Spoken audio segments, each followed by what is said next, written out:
అందరికీ నమస్కారం. కథ చెప్తా ఛానల్‌కి స్వాగతం. మీరు వింటున్నది మహాభారత కథలు. తింటే గారెలే తినాలి, వింటే భారతమే వినాలి అని తెలుగులో ఒక సామెత ఉంది. మహాభారతం పంచమ వేదంగా పరిగణింపబడుతుంది. మరి మహాభారతం వినేద్దామా? ఈ మహాభారత గ్రంథాన్ని లోకహితార్థం రాసి అర్పించాలనే సంకల్పం వేదవ్యాసునికి ఒకప్పుడు కలిగింది. అయితే భారతం అంటే కాస్తా కూస్తా గ్రంథమా? అటువంటి బ్రహ్మాండమైన గ్రంథాన్ని రాయడం ఒకరి వల్ల అవుతుందా? కనుక తను ఆలోచించి చెబుతూ ఉంటే అదంతా గ్రంథస్థం చేయగల సమర్థుడు ఎవరా అని జిజ్ఞాసలో పడ్డాడు వేదవ్యాసుడు. ఏమి పాలుపోక బ్రహ్మదేవుణ్ణి తలుచుకునేసరికి బ్రహ్మ ప్రత్యక్షమై ఈ కార్యం నిర్వహించగల మునగాడు వినాయకుడు ఒక్కడే, కనుక అతని సహాయం పొందవలసింది అని సలహా చెప్పి అదృశ్యమయ్యాడు. అప్పుడు వ్యాస భగవానుడు వినాయకుణ్ణి తలుచుకోగా గణపతి ప్రత్యక్షమయ్యాడు.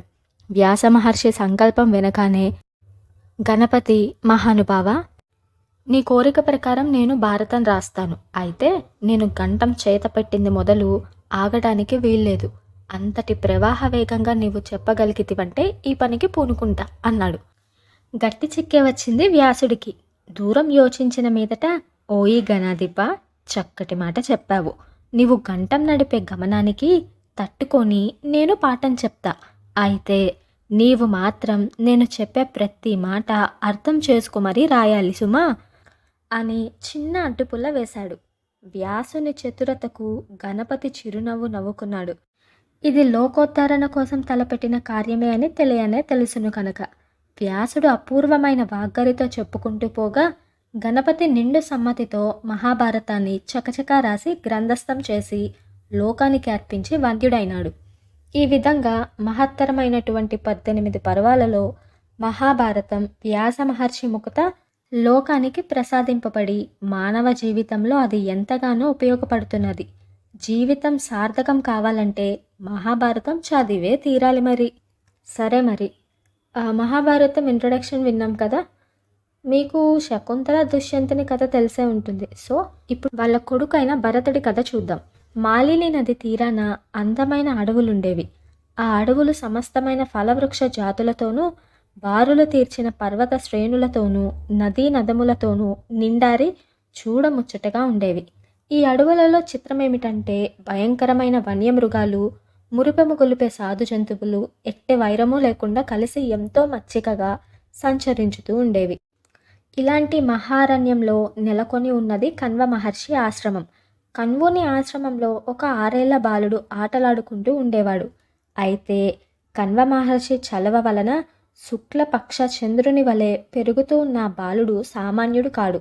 అతడు ఆడే ఆటలు సామాన్యమైనవి కావు. అవి చాలా అపురూపమైన క్రీడలు. 6 ఏళ్లవాడే కానీ ఆ బాలుడు దీర్ఘబాహుడు, అనంత జన సత్వ సంపన్నుడు, చక్రవర్తి చిహ్నములతో ప్రకాశించేవాడు. ఆ పసివాడు మహారణ్యంలోని పులులను, సింహాలను, ఏనుగులను పట్టి తెచ్చేవాడు. వాటిని ఆశ్రమంలో ఉండే మహావృక్షాలకు కట్టిపెట్టేవాడు. అంతేకాదు, వాటిపైన నిర్భయంగా స్వారీ చేసి ఎన్నెన్నో ఆటలాడుకునేవాడు. ఆ బాలుని శైశవ క్రీడలు ఆశ్రమంలోని మునులనే భీతి కొలిపేవి. భయం అనేది ఎరుగగా వన్యమృగాలను అనగత్రొక్కిన ఆ పసివానికి తగ్గట్టుగా ఆశ్రమవాసులు అంతా కలిసి సర్వదమనుడు అని పేరు పెట్టారు. సర్వదమనుడు వయస్సుకు మించిన బలానికి, తేజస్సుకు, విక్రమానికి పెట్టింది పేరు. సర్వదమనుని తల్లి కణ్వ మహర్షిచే పెంపబడిన శకుంతల. అతని తండ్రి శకుంతలను గంధర్వ విధిగా వివాహం చేసుకున్న దుష్యంతుడు. ఒకప్పుడు అశరీరవాణి వినపడి సర్వదమనుడికి భరతుడు అనే పేరు తగి ఉంటుందని చెప్పింది. ఆ ప్రకారమే తల్లిదండ్రులు పసివాడైన సర్వదముని భరతుడు అని పిలవసాగారు. దుష్యంతుని తరువాత భరతుడే గద్దె ఎక్కాడు. పరాక్రమంతో పరరాజులను గెలిచి ధర్మపాలనం సాగించి అతడు యశము పొందాడు. అనేక యాగాలు, అశ్వమేధాలు చేసి తరించాడు. ఈ భరతుడు ఏలిన దేశమే మనకు జన్మభూమి అయినటువంటి భారతదేశం. ఇదండి ఇవాల్టి మహాభారత కథలు. మీకు ఈ పోడ్కాస్ట్ నచ్చినట్టయితే ఛానల్ని సబ్స్క్రైబ్ చేయండి అండ్ అందరికీ షేర్ చేయండి. నెక్స్ట్ ఎపిసోడ్లో భీముడు గురించి తెలుసుకుందాం. ధన్యవాదములు.